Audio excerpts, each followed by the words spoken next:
season. And we welcome you once again to the 2KU Weekly Podcast. I'm Antoine Joy 101, joined by Danny V. Pig Bear will be joining us later on in the show.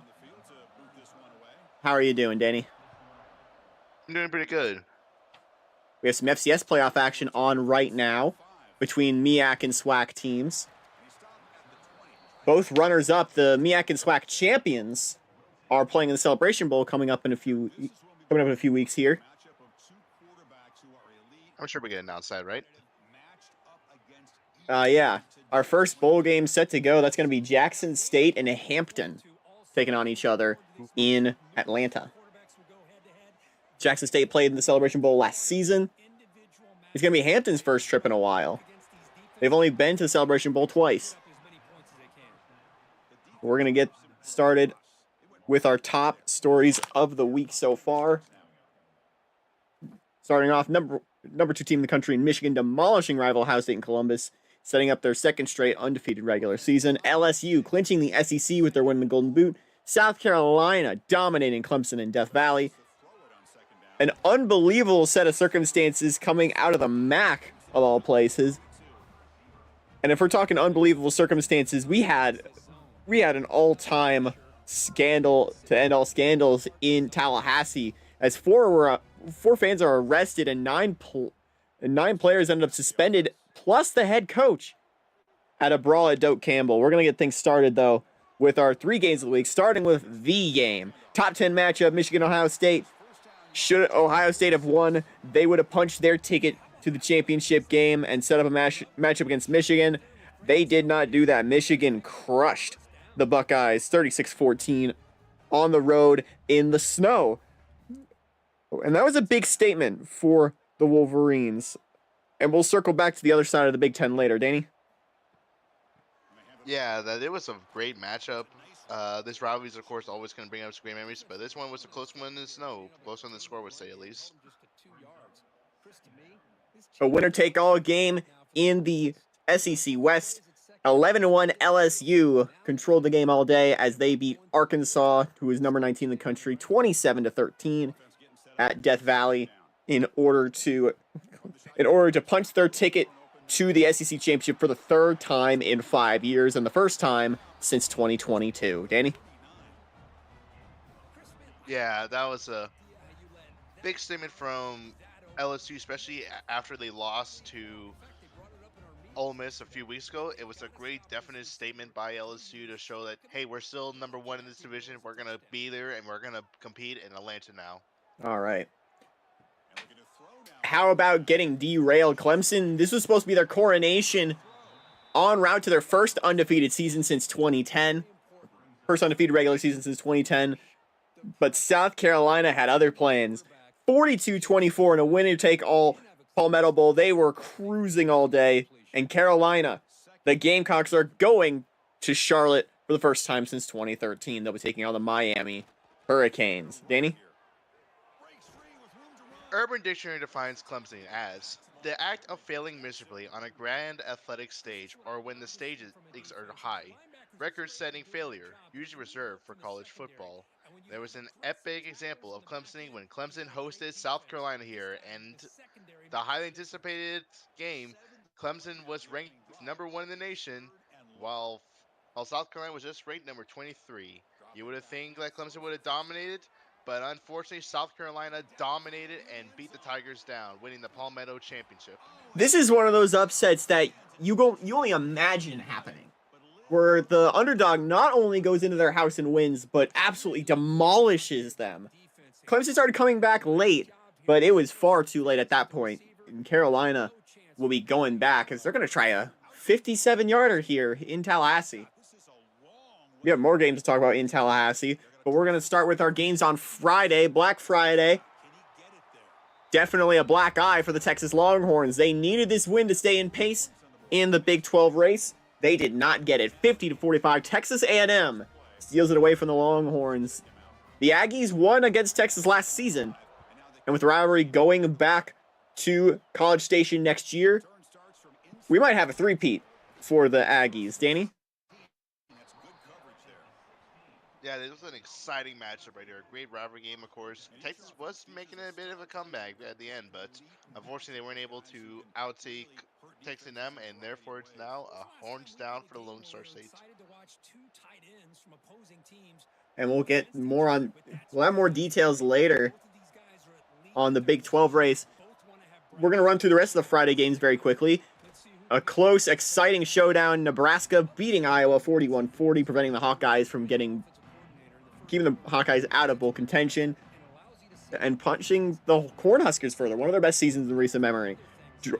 Number 4, Georgia demolishing Georgia Tech to complete what has been an extremely rough skid for the Yellow Jackets to end the year. Clean old-fashioned hate returns to Sanford Stadium, and Georgia returns the victor.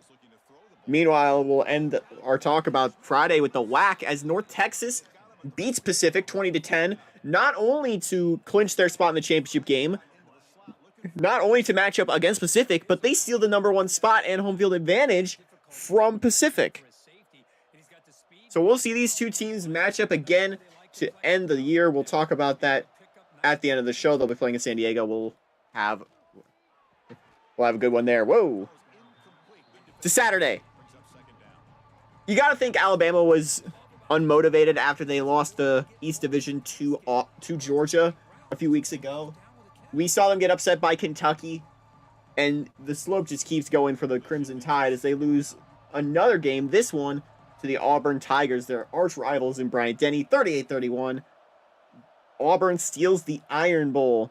And Auburn, much like Kentucky, is not going bowling. Danny? Yeah, monumental upset for Auburn against Alabama. Alabama, I'm sure they were still reeling from their losses, but unfortunately they weren't able to take it. Number 17, Nevada had a scare on the road in Vegas for the battle for the Fremont Cannon against UNLV. They managed to pull through in the end and complete their undefeated regular season. They are already locked into matchup against Wyoming in Denver. Danny? Yeah, this was a great match, of course. Great round between the two. Nevada got themselves a big win, and of course now they have to turn right around and go back to Allegiant Stadium to play against Wyoming. Yeah, correction. They'll be staying in the city.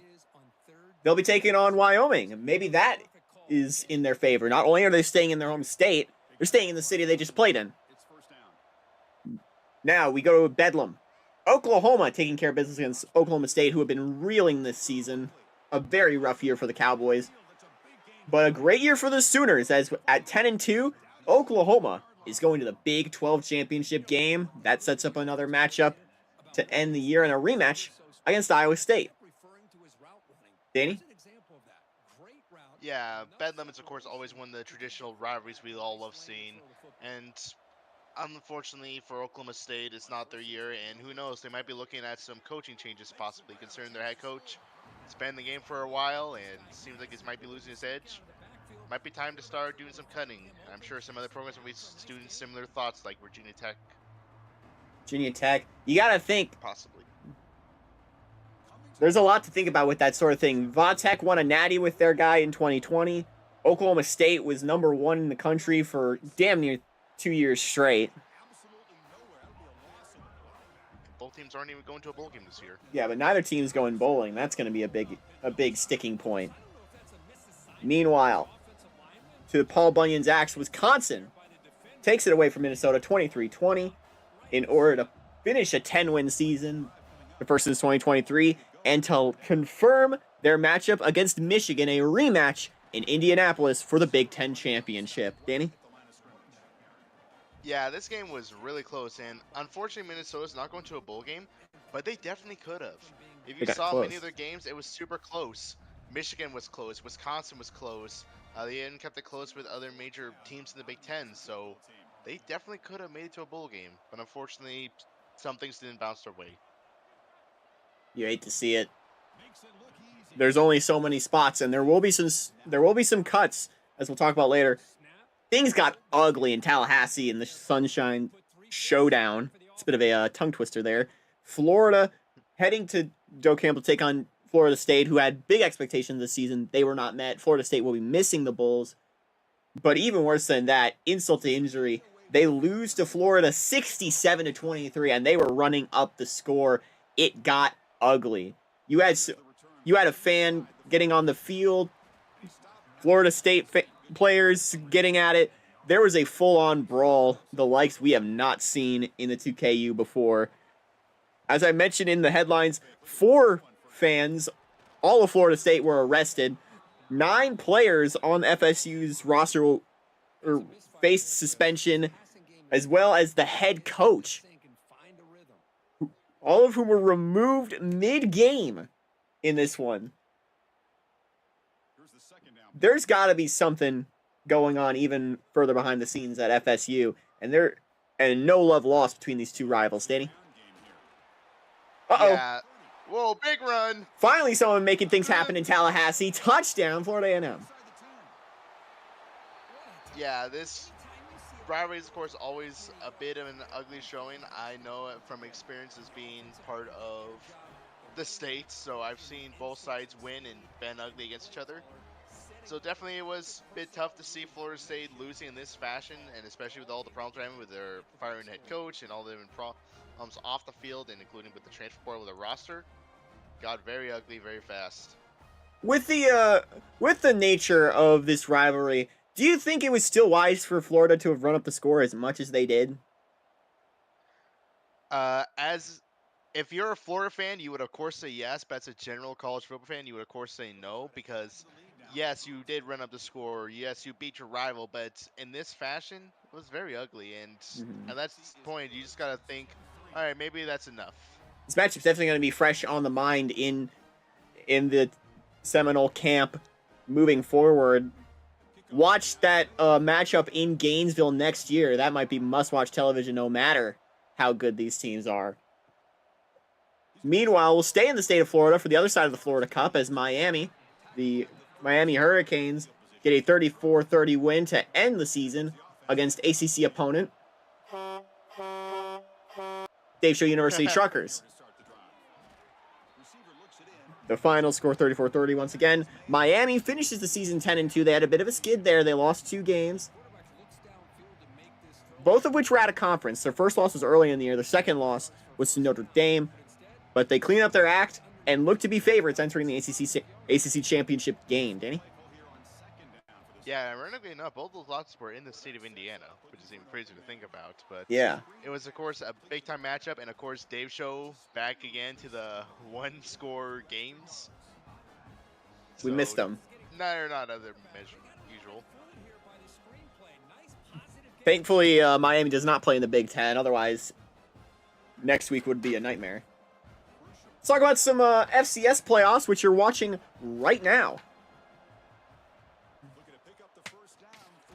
Sorry, making sure that my thing is right. I have it on twice, but I was unsure if I accidentally did the same one twice.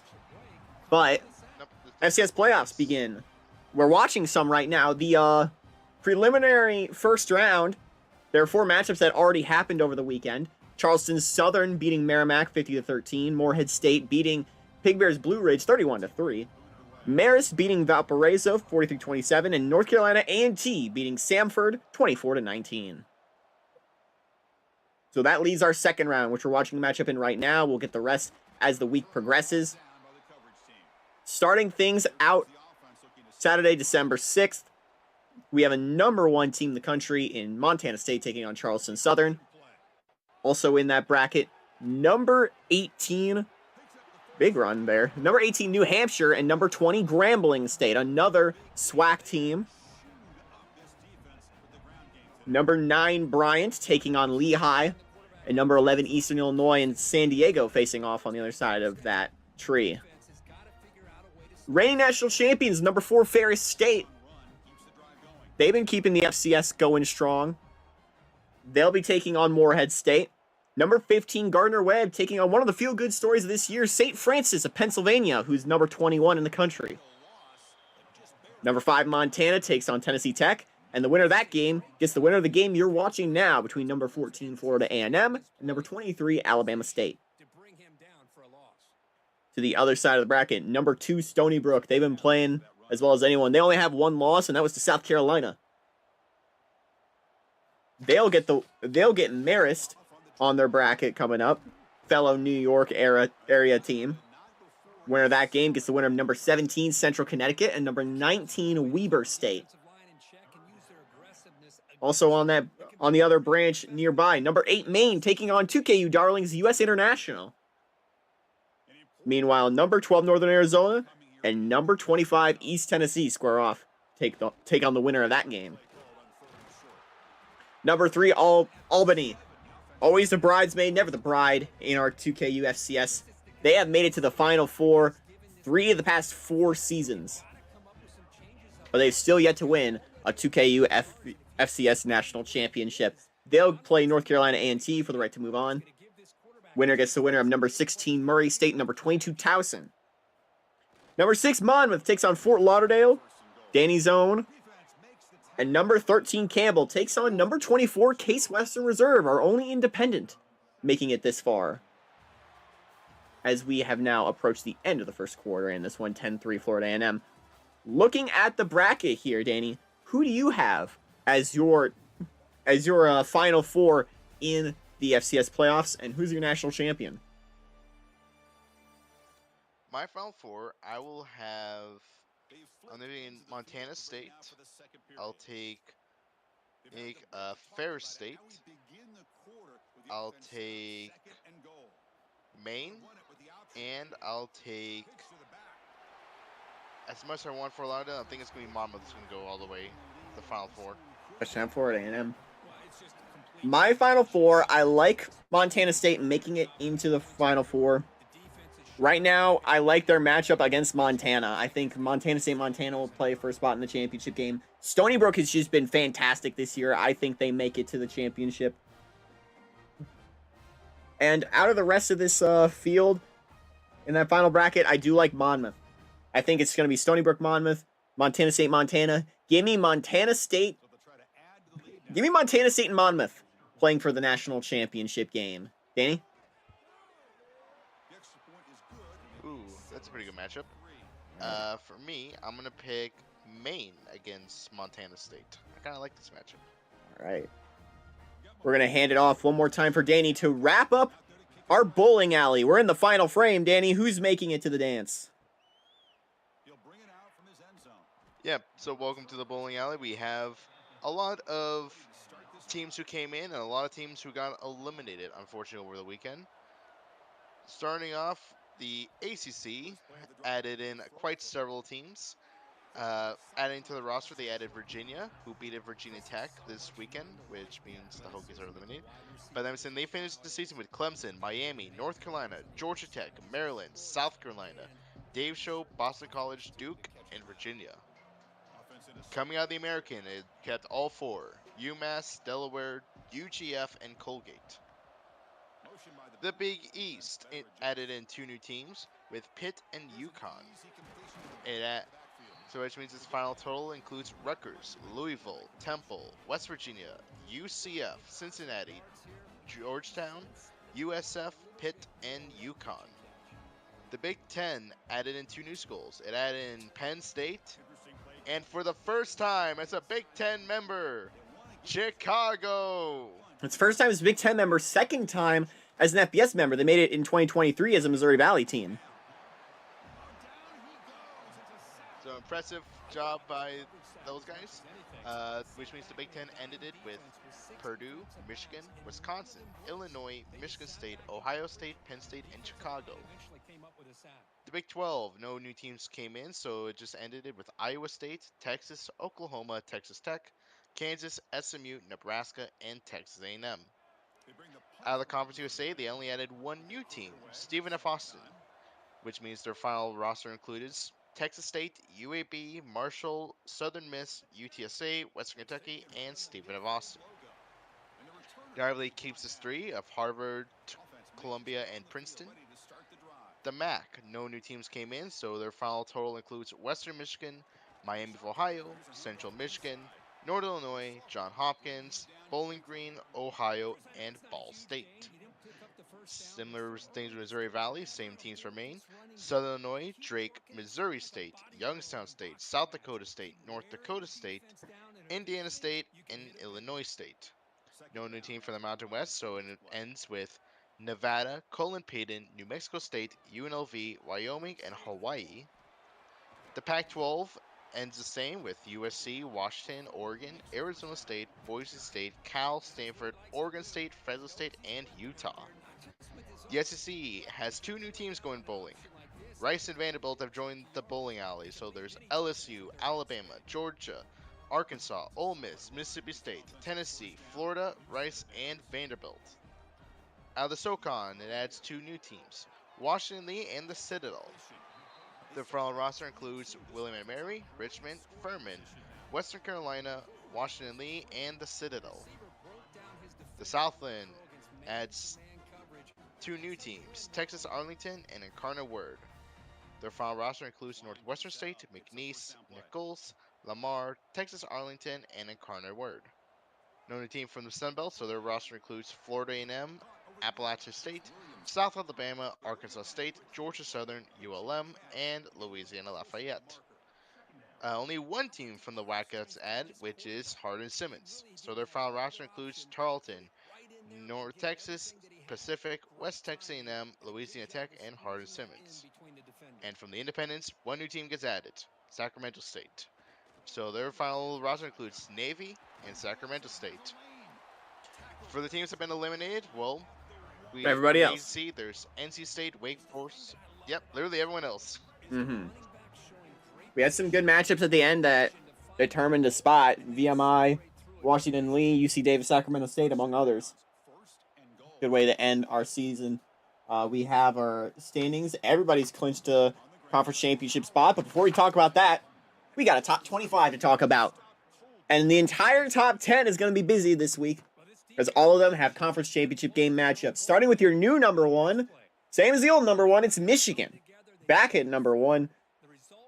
Their first time back up there since their slip after their close win against Michigan State. They beat Ohio State. They're undefeated. They get number 8, Wisconsin in Indy. Number 2, Louisville. They beat Kentucky. They're 12-0. They'll play West Virginia on the conference championship game.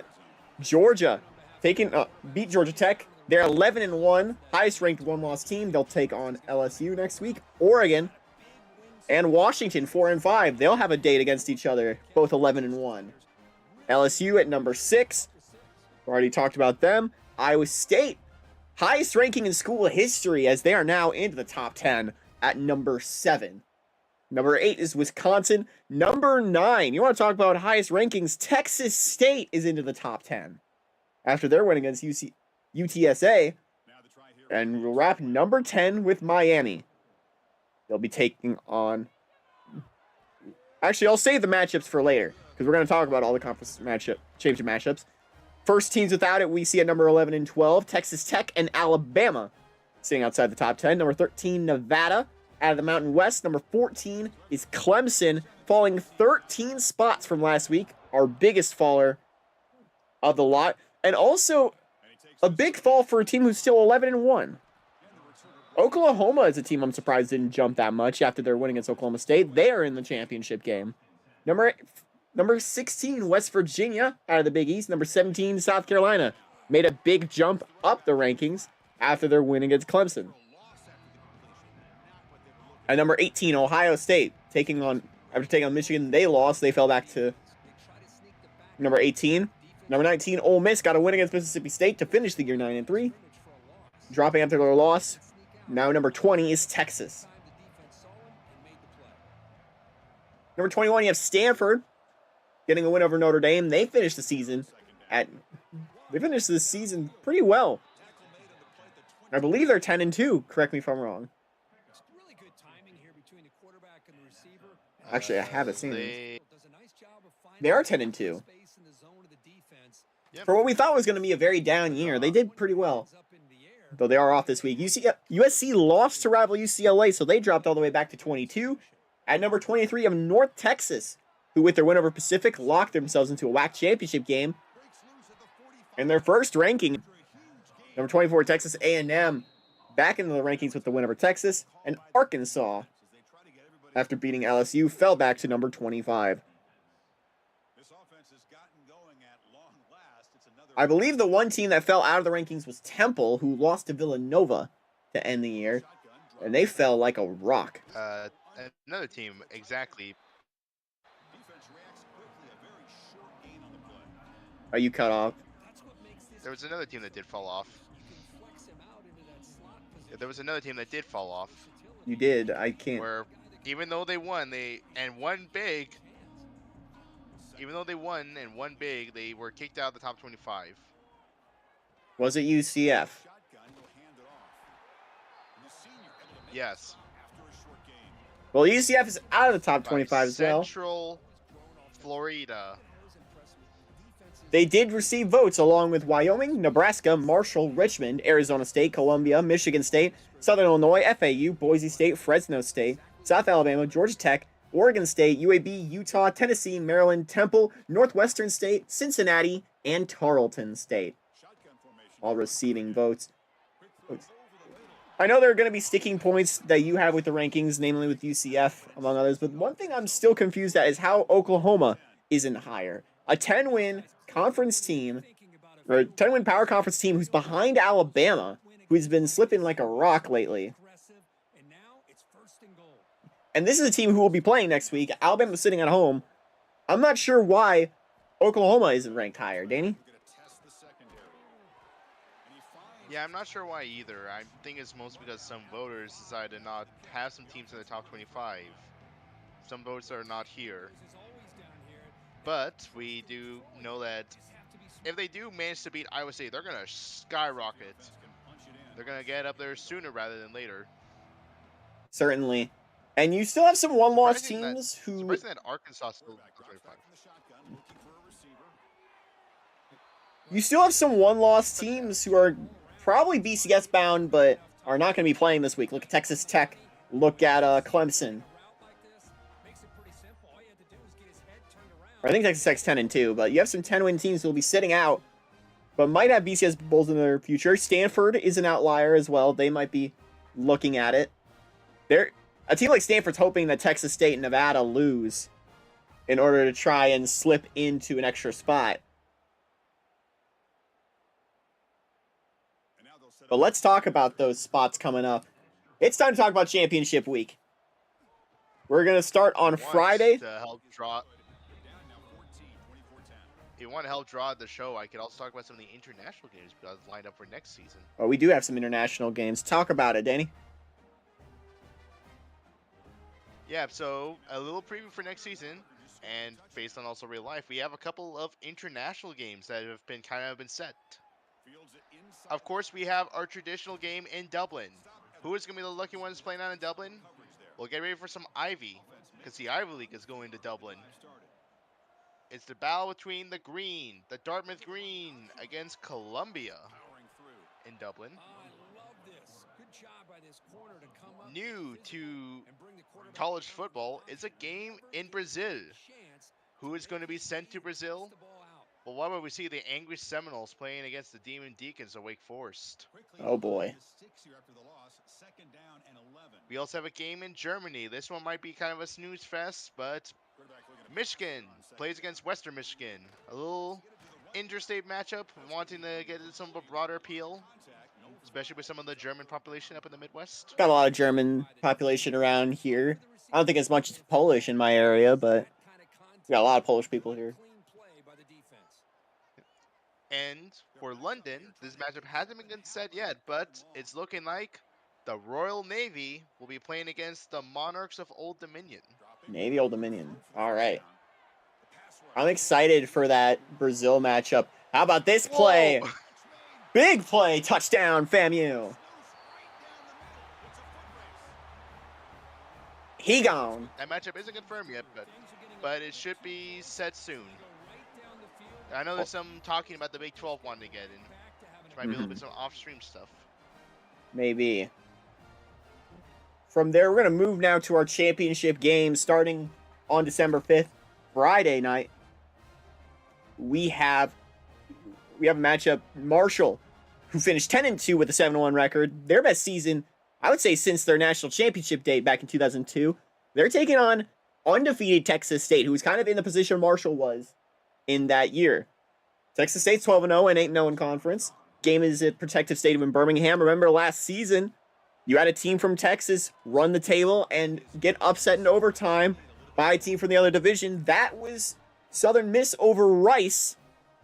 Conference titles were before they joined the Conference USA. They've only been members 2 years. Marshall's last title was back in 2009 in the MAC. Texas State's last title was also in 2009, but they were in the FCS at the time in the Great West Conference, since there was no Southland for them to be in. Texas State favored by 10 in this one. I like the Bobcats to go undefeated in conference play and lock up a BCS berth. Danny? Yeah, Marshall's one conference loss was to Charlotte. A little bit of an upset loss there by 2 points, but I think this should be a fun matchup. It should be an interesting matchup. As much as I know Marshall wants to bring out the heat, give me Texas State to win this one and finish the season undefeated. Or at least set up for a BCS spot to try and keep that alive. To the Sun Belt Championship. Florida Atlantic 10-2, 6-2 over, or 6-2 in conference, taking on Louisiana Monroe, who are 7-5 and 6-2 in conference play. ULM's last conference title, you have to go back to their Southland days when they were Northeastern Louisiana, all the way back in 1996. This is their first time in the Sun Belt Championship game. Meanwhile, FAU, no strangers to this spot. Their last title came back in 2021. They're 1-2 all time in the Sun Belt Championship game, though, including their last appearance back in 2023, where they lost to a 6-6 Troy. This Sun Belt Championship is an underdog maker, and I like Louisiana Monroe to keep that tradition alive. Give me the Warhawks in an upset. Danny? See, now here comes something interesting we see with a lot of matchups we're going to be talking about soon. This is one of a few rematches throughout the season. FAU played against Louisiana Monroe in Week 6 at Louisiana Monroe. What was the final score? Not much. FAU beat them 34-3. I think if history repeats itself, I do think ULM keeps it closer, but give me the Owls of Florida Atlantic. I get them to 11-2. The American Conference Championship, and we have a matchup of old rivals. Both of them were Big East members back when the Big East tried expanding to smaller schools, but they've reunited this season, and what better spot for them to face off? These two teams were premier schools in the 2000s back in the Colonial, now the Coastal Athletic Association. UMass's last title came in 2011 in the CAA. Delaware's came in 2009 in the CAA. Delaware, however, has an advantage over UMass as they've been to the conference championship game. They lost it, though, to Charlotte, who is a CUSA member now. But Delaware is back here. They're favored 4.5. This game is in Delaware. I like the Blue Hens to improve to 10-3. Their first 10-win season as an FBS member. Danny? This matchup is another rematch. Week 11, UMass went on the road to Delaware.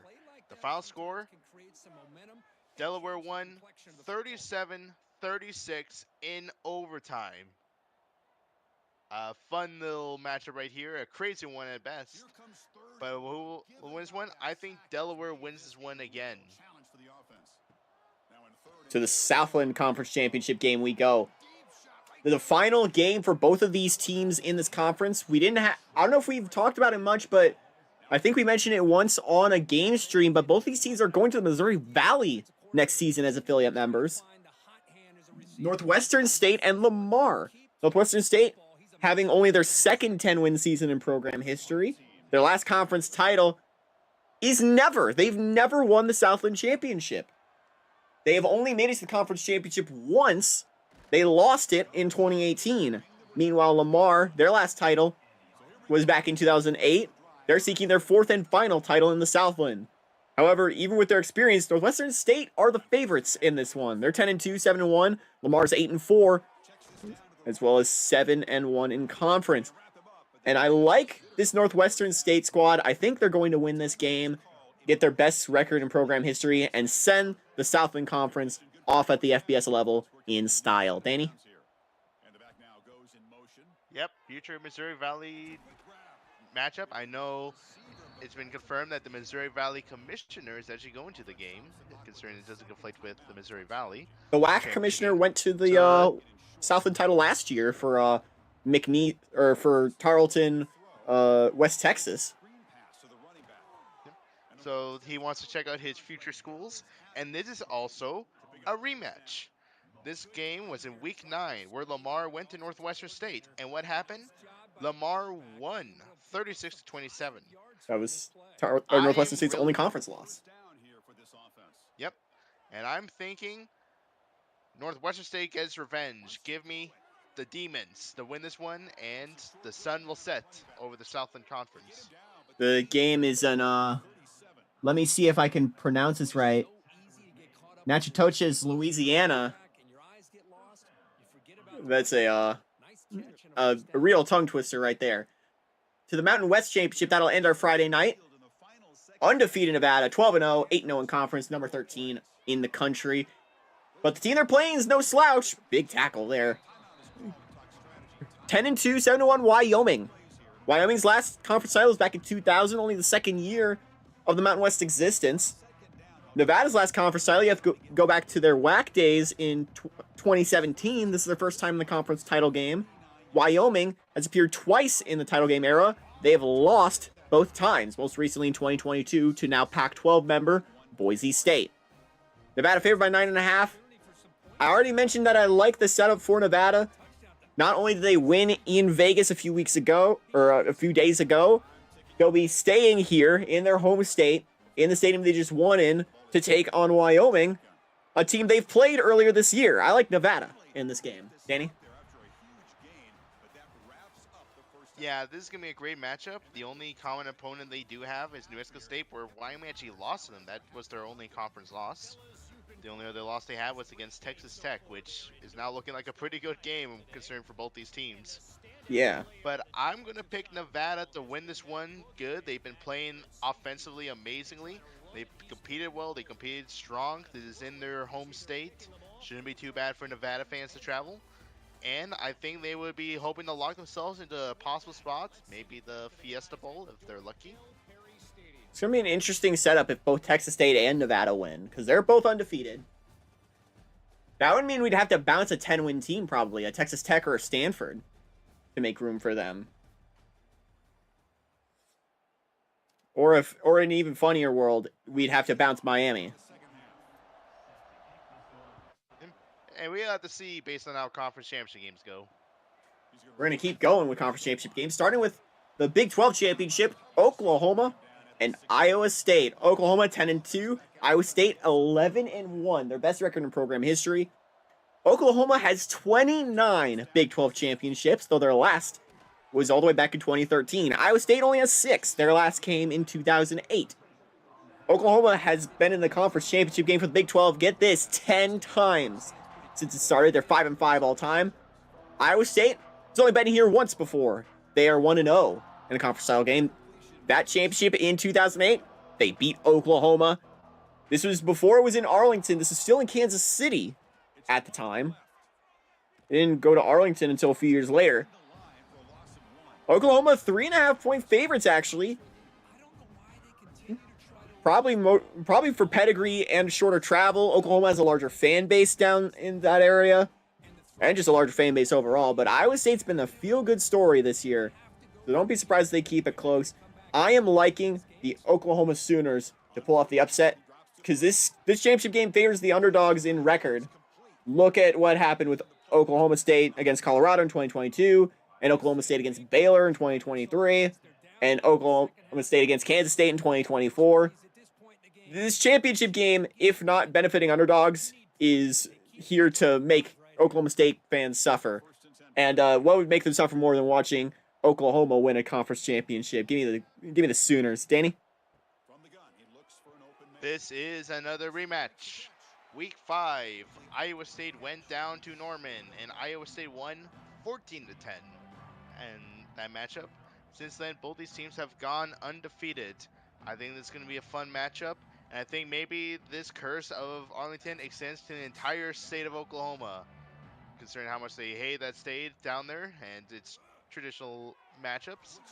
I'm going to pick Iowa State, the Cyclones, to come in and rock the Sooners like a hurricane. Iowa State has never won 12 games in a season. It'd be their first time should they win there. And then, depending on what goes around them, you got to think outside chance of a national championship game, which was unthinkable for Iowa State even just a year ago. We're going to move now to the MAC championship same time at Ford Field in Detroit. The Bowling Green Eagles locked their spot a few weeks ago. They are 8-4 with a 7-1 record in conference play. Their last conference title came back in 2008. They're 3-3 in the conference title game all time. They have 10 MAC titles. And their opponent, well, remember how we said it was between Miami and Kent State? There's a lot to share there. There's an interception. Danny, do you have the tiebreakers that we got to talk about here before I set up their opponent? All right. So this is how the MAC sells tiebreakers for the division. First one is the conference record. Since at the end of the season we technically had 3 teams who were tied for the same and one, it had to then go to the next one, which was the head-to-head matchup. These 3 teams all played each other and they all won against each other. So then it had to go into the next one, which was then the record against in-division opponents, which you guessed it, was the exact same. And so then we had to get down to the number 4 one, which was the combined record of the head-to-head opponents, which means they had to take into the conclusion in the records of not just everyone in their division, but everyone they played in the other division. So this team that won, because of a couple of wins that happened in the final weekend, their less than 5% chance became 100% chance. And that team is Johns Hopkins. The Blue Jays of Baltimore joined the FBS last season. As a MAC member, they were a team that wowed us that year. They went 5-7. They didn't make a bowl game, but it was still an impressive performance for a team who had just been here for the first time. And they've had a good record. They're 8-4. They have the best record in the division. They are 5-3 in conference, but so are 2 other teams. Their last conference title, you have to go back to the Patriot League in 2016. And because of this, Johns Hopkins has gone from out of nowhere and are now the favorites in this game. They're 2.5-point favorites. It's essentially a pick'em. I think the odds are just in their favor in this one. Give me Johns Hopkins to win their first MAC title. Danny? Sorry, Pudge. As much as I want to cheer for you, just the amount of circumstances and luck that they go into this, you gotta cheer for John Hopkins in this one. I'd be happy if you win this one, Pudge. Go get him, you kitty. J-Hop. We're both going here to the Southern Conference Championship. Also, a little something crazy. This is also another rematch. Yeah, Bowling Green played each other before. Yep, Week 9, Bowling Green hosted John Hopkins, and Bowling Green won 21-16. 21-16. So give me John Hopkins to win this one. To the SoCon Championship. After over a century of play, the SoCon will be tipping their hat one last time at the FBS level. They'll be going to FCS 2026, though both these teams are saying FBS, as Richmond takes on Western Carolina. Richmond played 13 games this season, actually. This is their first ever 11-win season. The Spiders are 11-2, 7-1 in conference, but they're taking on a team they lost to earlier this year with Western Carolina, who are 9-3, undefeated in conference play. The game is in Colowee, thanks to that tiebreaker of the Wildcats being undefeated in conference play. And what a comeback for Western Carolina, who clawed back from all the way behind, or clawed back from that ugly loss in Week 1 against Appalachian State, is what I mean. And now they're playing for a conference championship game. Richmond's last conference title, all the way back in 1997. They have 6 all-time, tied for the most all-time for a SoCon member with Washington and Lee and Western Carolina, whose last conference title was in 2015. We'll talk about tiebreakers later, but this will be even more than just a title game for this year. It's for the all-time record. And unless Washington and Lee wins it at the FCS, that record might stand for a while. Richmond are favored by 7.5. They've just had the momentum going for them. I think they win this rematch against the against the Wildcats. It's a Catamounts, actually. I've said it multiple times. I got it incorrect all those times. The Catamounts. Respect to you guys, but I'm going with Richmond. Danny? Yeah, this is gonna be a fun matchup. West Carolina, they started the season 0-3, though those three matches were really tough. Appalachian State, contender for the Sun Belt. UGF, contender for the American. FAU, winner of the American Division, or the Sunbelt. Sun Belt Division. So it was a pretty tough road for them. They did play each other. Western Carolina went to Richmond, Week 12, where West Carolina won 24-10. I think with how high of an offense they're scoring and how much they're playing, give me Richmond to win this one. Close. Okay. To the Big East Championship. I've said this for a while, and it's stayed true. If there's one team who, by the BCS Championship game, will still be undefeated at the end of the year, it's going to be Louisville. Louisville, number 2 in the country. They're 12-0, 9-0 in conference play, but their matchup ahead of them in the Bronx moved from MetLife recently due to MetLife being, MetLife. But West Virginia is their opponent. They're 10-2, 7-2. They had a loss in the backyard brawls to end the year against Pitt. That will hamper their touchdown Alabama State. But that will hamper West Virginia's chances at a national title. However, West Virginia still may have a BCS spot lined up if they can do what Temple did before them and upset a top-ranked, undefeated, steamrolling team out of the other division in the Big East. But I feel like Louisville has a lot more steam in him than Cincinnati or UConn before them. Louisville's last conference title, that was in the Conference USA back in 2021. It's their first title appearance naturally. They've only been here 2 years. West Virginia's last conference title, 2020. They have 10 Big East titles all time, the most by any member. They're 4-3 in the Big East title game, including wins in 2013, 2018, 2019, and their most recent in 2020. Louisville favored by 9. I like the Cardinals to get their 13th win and lock themselves in to the national championship game. Danny?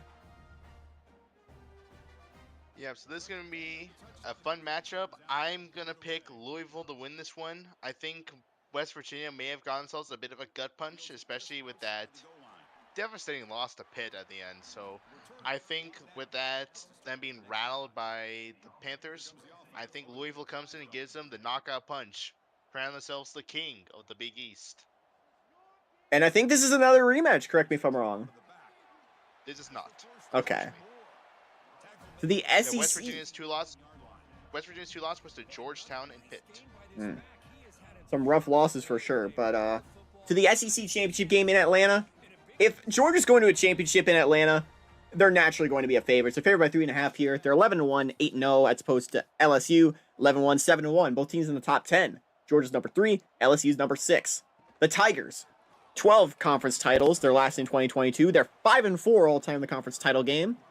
As for Georgia, they have 10 conference titles. Their last was in 2019. They're 3-2 all time in the SEC title game. Georgia favored by 3.5. LSU still has that ugly loss against Ole Miss. Georgia's one loss came out of conference. I believe that was to Oklahoma to start the year. Yes. But since then, they've been playing with fire. I think Georgia's up there as one of the best one-loss teams in the country. Give me Georgia to win this game. Danny? Yeah, this is going to be a great matchup. I think Georgia's going to win this one too. They've been competing a lot tougher, a lot better. And of course, they have a lot of great wins. I think Georgia, they're going to come out and going to beat LSU. All right. Beat the Tigers. Missouri Valley Championship game up next. And we have a fun matchup here. Drake, 9-3, 6-2, taking on Southern Illinois, who's 11-1, 7-1 in conference play. Drake's last conference title all the way back in 1995. Southern Illinois, you don't have to go back that far. Last year was their last title. Drake's never played in the conference title game before. Southern Illinois, however, is 2-1 all time in the conference title game, including back-to-back wins in 2023 and 2024. The Maroon Doom have 12 Missouri Valley titles, tied for the most by a current SoCon member with who else but Drake. Both teams are tied for the all-time mark for current members. Tulsa still has 2 more titles all-time. But the winner of this game can at least take the all-time crown for current members. Right now, SIU, overwhelming favorites in St. Louis in this one. But something about this feels dangerous. Southern Illinois is 11-1, but it's a pretty fraudulent 11-1 to me. That one loss is still to Missouri State, and beyond that, who's their best win? Against an 8-4 Youngstown. I don't like Southern Illinois in this matchup. I just don't think they've been really tested. I think Drake was in a harder division. I think Drake has dealt with more adversity. I think they're the tougher team, and I think they're going to be the winning team when it's all said and done. Give me Drizzy to win this one. Danny? This is going to be a very fun matchup. These teams did not play against each other. They do have a lot of common opponents, but it's going to be a fun one. But I'm going to take the return of the Maroon Doom, who is going to come down to St. Louis and cover up that corner of the screen once again. Try and get a three-peat there. I will note for the sake of posterity, and so it's forever immortalized, Drake's one non-conference loss this season was to Lamar. Just take that one in. Dun, dun, dun.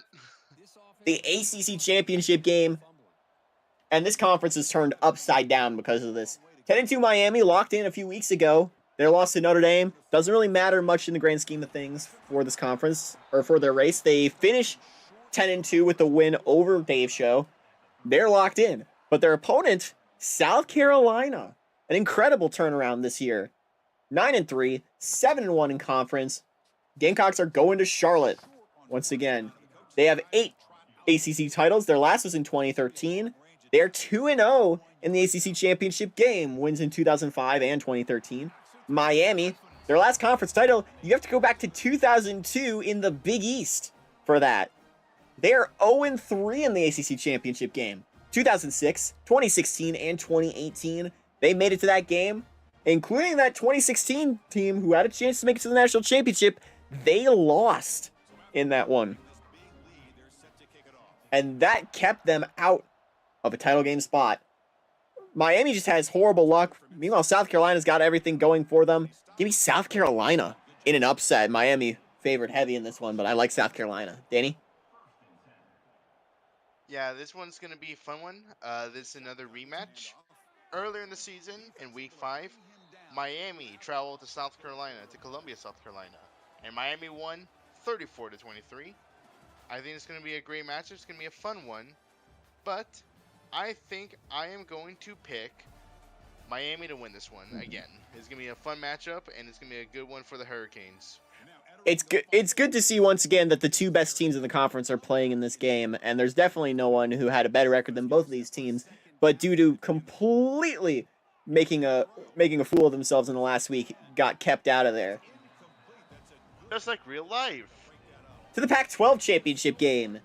And if there's going to be a one-loss team in the conference championship game, make it one of these teams. 11-1 Oregon and Washington, a clash of the Titans, a top 5 matchup coming up in LA.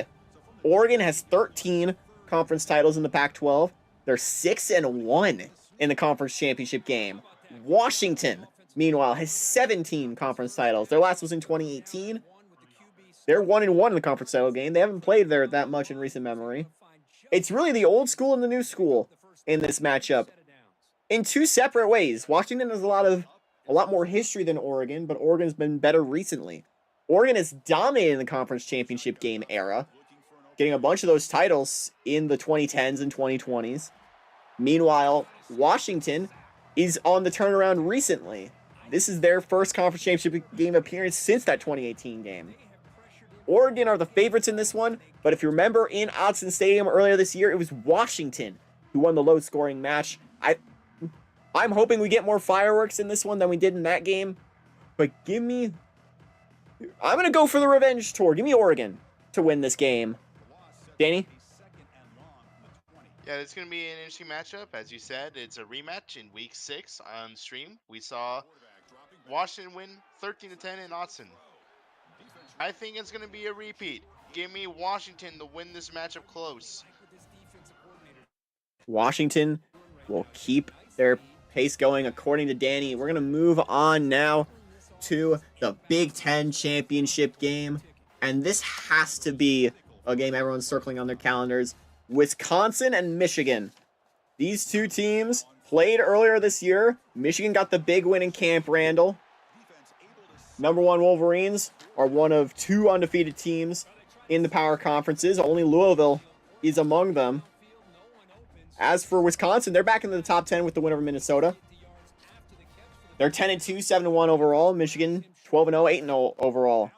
Wisconsin only has 8 Big Ten titles, which seems like not a lot for them. They're 0-4 in the conference championship game. Their last title was all the way back in 2010.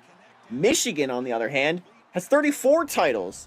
Their last was last season. They're 5-2 in the conference championship game, and also important to note, they're the reigning national champs. They have not lost a game since the Gator Bowl back in 2023 against the Duke Blue Devils. And I have to go back to the 2023 season to see the last conference game they lost, which I believe was to Ohio State.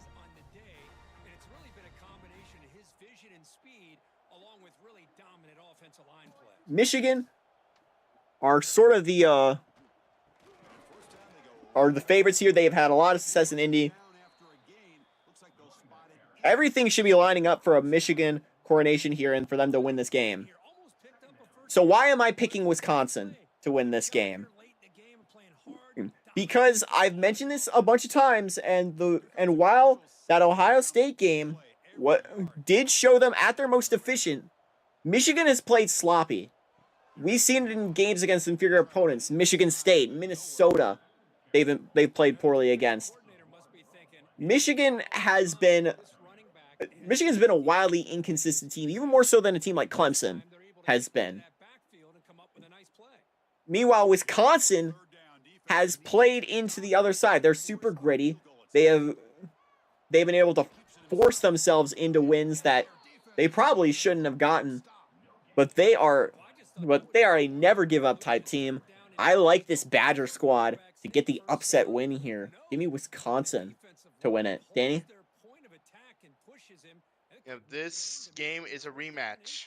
Week 7, Michigan went to Camp Randall for their homecoming game, and the Michigan Wolverines, they came out and won 25-17 in a close matchup.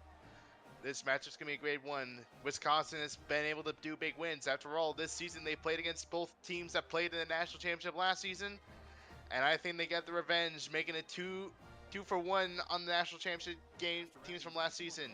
Give me the Badgers in an upset. If you remember 2 years ago, Wisconsin beat Oregon in the Rose Bowl after losing the conference championship game to Penn State. That was the Big Ten's biggest win that year. Only Wisconsin had that one blush on their schedule. Week 4. That William & Mary game still looms large for the Badgers. Should they have won that, that would have put them in that national championship talk if they won that game. But Michigan, Wisconsin, that's going to be entertaining. We're going to wrap up, though, with the WAC championship. Not as big a matchup as that. However, it's an entertaining dynamic, seeing as North Texas beat Pacific just on Saturday, and they'll be moving to San Diego to play again.